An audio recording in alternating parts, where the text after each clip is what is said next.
Hello दोस्तों, कैसे हो आप सब। उम्मीद करता हूँ आप सब अच्छे होंगे। दोस्तों, आज की वीडियो में हम आपको बताएंगे मुस्कान, सौरभ और साहिल के हत्याकांड के बारे में। आपके सामने वीडियो के रूप में दिखाएंगे। अगर आपको वीडियो अच्छी लगे तो प्लीज़ चैनल को सब्सक्राइब करके वीडियो को लाइक ज़रूर कर देना और वीडियो को अपने दोस्तों के साथ शेयर ज़रूर करना। तो चलो स्टार्ट करते हैं, लेट्स गो। मेरठ का एक खौफनाक हत्याकांड, प्यार, धोखा और अंधविश्वास की सच्ची कहानी। मेरठ उत्तर प्रदेश में 2025 में हुआ एक ऐसा हत्याकांड जिसने पूरे भारत को हिलाकर रख दिया। ये कहानी प्रेम, विश्वासघात और अंधविश्वास के खतरनाक जाल में फंसे कुछ लोगों की है, जिसने एक निर्दोष व्यक्ति की जान ले ली। इस केस में प्रेमिका ने अपने प्रेमी के साथ मिलकर अपने पति को मौत के घाट उतार दिया और उसके शव को 15 टुकड़ों में काट कर एक ड्रम में भर दिया और उसके अंदर सीमेंट डाल दिया। मगर चलिए इस कहानी को शुरुआत से देखते हैं। 2016 में मेरठ निवासी सौरभ राजपूत की मुलाकात मुस्कान रस्तोगी से हुई। दोनों के बीच प्रेम हुआ और कुछ सालों बाद उन्होंने शादी कर ली।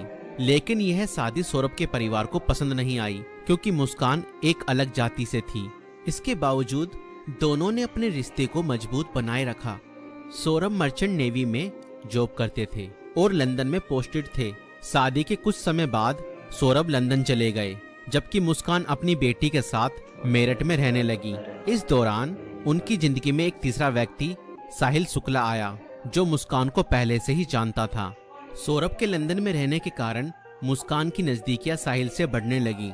साहिल, जो पहले से ही मुस्कान को पसंद करता था, अब खुलकर उसके साथ वक्त बिताने लगा। मुस्कान ने उसे यह यकीन दिला दिया कि वह अपने पति के साथ खुश नहीं है और वह साहिल से सच्चा प्यार करती है। साहिल शुक्ला अंधविश्वासी प्रवृत्ति का था और आत्माओं, तंत्र मंत्र जैसी चीजों में विश्वास करता था। मुस्कान ने इस बात का फायदा उठाते हुए उसके लिए स्नैपचैट पर एक फर्जी अकाउंट बनाया, जिससे वह साहिल शुक्ला की मरी हुई मां के नाम से चैट करती थी। इस फर्जी अकाउंट से वह साहिल को यकीन दिलाने लगी कि उसकी मां की आत्मा मुस्कान को पसंद करती है और चाहती है कि वे दोनों साथ रहें। धीरे धीरे साहिल पूरी तरह से मुस्कान की बातों में फंस गया।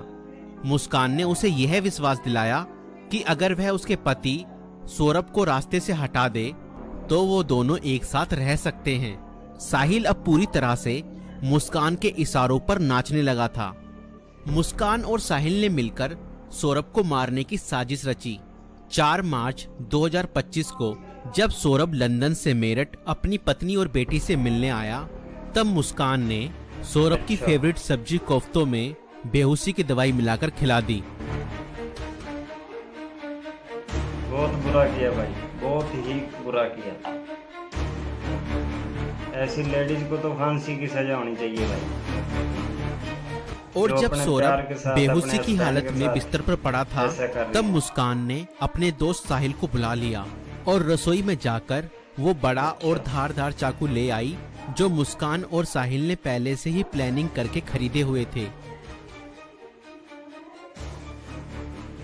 और करीब 20 मिनट तक साहिल ने मुस्कान को बताया कि कैसे उसे अपने पति का वध करना है। उसकी पत्नी ने ही उसको मारा था चाकू से। और फिर उसके बाद मुस्कान और साहिल ने सोते हुए सौरभ पर हमला किया और उसके हृदय पर 3 बार वार किए। बहुत बुरा किया भाई।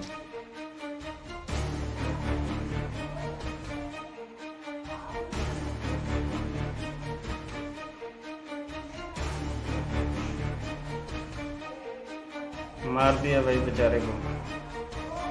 बहुत ही गलत काम किया यार। और घर में पड़े कूलर को भी ऑन कर दिया ताकि उसकी आवाज किसी को भी ना सुनाई दे। जब उन्होंने सौरभ को खत्म कर दिया, उसके बाद वह उसकी बॉडी को बाथरूम में ले गए। अच्छा। और उसके शरीर को 15 टुकड़ों में बांट दिया। भाई टुकड़े टुकड़े कर दिए। सौरभ को खत्म करने के बाद उन्हें इस बात की चिंता हुई कि अगर सब बरामद हो गया तो पुलिस उन तक जरूर पहुंच जाएगी। इसलिए उन्होंने सबको ठिकाने लगाने की योजना बनाई और मुस्कान बाजार जाकर एक प्लास्टिक का ड्रम खरीद लाई। भाई बहुत ही तगड़ा। और मुस्कान और साहिल दिमाग ने लगाया था सौरभ भाई। के शव के टुकड़ों को उस प्लास्टिक ड्रम में डाल दिया और ऊपर से सीमेंट भी डाल दिया ताकि उसकी बॉडी की स्मेल बाहर न जाए। और उसके बाद उन्होंने उस ड्रम को भाई घर के एक कोने में रख दिया।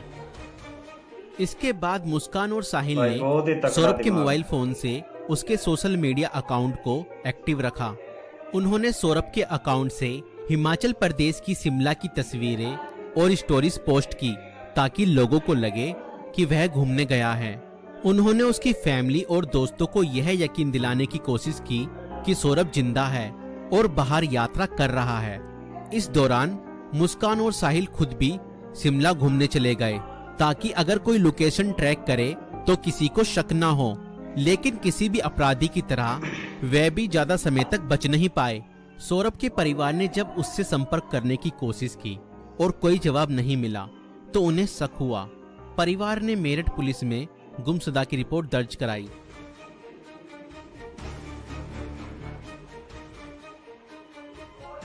और इसी बीच मुस्कान ने अपने माता पिता को बताया कि शायद सौरभ का मर्डर हुआ है और उसके घर वालों ने ही उसका मर्डर किया है। मगर मुस्कान के पिता ने कहा, नहीं बेटा, किसी के भी घर वाले कितना ही नाराज हो जाएं तो भी ऐसा कदम अपने बेटे के लिए नहीं उठा सकते। बेटा मुझे सच सच बताओ, बिल्कुल सही सौरभ बात कहाँ है है? मुझे सच्चाई बताओ, मैं किसी से कुछ नहीं कहूँगा।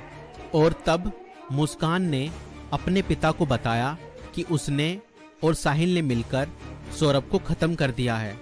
और इतना सुनते ही मुस्कान के पिता ने पुलिस को सारी खबर बता दी। मुस्कान के पिता ने ही बताया था पुलिस स्टेशन में कि मेरी लड़की ने मेरे और पुलिस दिमाग ने का तुरंत कत्ल कर दिया। मुस्कान और साहिल को गिरफ्तार किया और उस प्लास्टिक ड्रम को भी बरामद किया जिसमें सौरभ के शव के टुकड़े थे। बहुत बुरा किया भाई। उस प्लास्टिक ड्रम को काटा गया और सौरभ के शरीर के टुकड़ों को बरामद किया गया। इस खौफनाक भाई क्या हत्या दिमाग मिस्ट्री का लगाया अंत यार। पुलिस द्वारा हत्यारों की गिरफ्तारी के साथ हुआ। पुलिस ने मुस्कान और साहिल को गिरफ्तार कर लिया। दोनों पर हत्या, साजिश और शव को छुपाने के गंभीर आरोप लगाए गए। दोस्तों, ये घटना हमें यह सिखाती है कि अंधविश्वास का अंजाम बहुत बुरा और भयानक होता है। साहिल ने अपनी मां की आत्मा के सही नाम बात पर है भाई। बनाए गए एक फर्जी अकाउंट पर भरोसा किया और हत्या जैसा अपराध कर दिया। और गलत संबंध और रिश्तों का अंजाम बहुत बुरा ही होता है। मुस्कान ने अपने फायदे के लिए साहिल को मानसिक रूप से कंट्रोल किया और हत्या तक करवा दी। और कानून से कोई नहीं बच सकता, चाहे अपराध कितना भी चालाकी से किया जाए। पुलिस की जांच और सबूतों के आधार पर अपराधी पकड़े ही जाते हैं। इसलिए रिश्ते सोच समझकर बनाएं और जीवन साथी चुनने से पहले सामने वाला मानसिक रूप से कैसा व्यक्ति है यह जानने की कोशिश करें। साथी चुनते समय सूरत पर नहीं, सीरत पर ध्यान दें। इस वीडियो को बनाने का उद्देश्य संसार में बढ़ रही बुराइयों से अवगत कराना है। दोस्तों, आपकी इस वीडियो को लेकर क्या राय है हमें कमेंट्स में जरूर बताएं। और ऐसी और वीडियो देखने के लिए हमारे YouTube चैनल को सब्सक्राइब जरूर करें।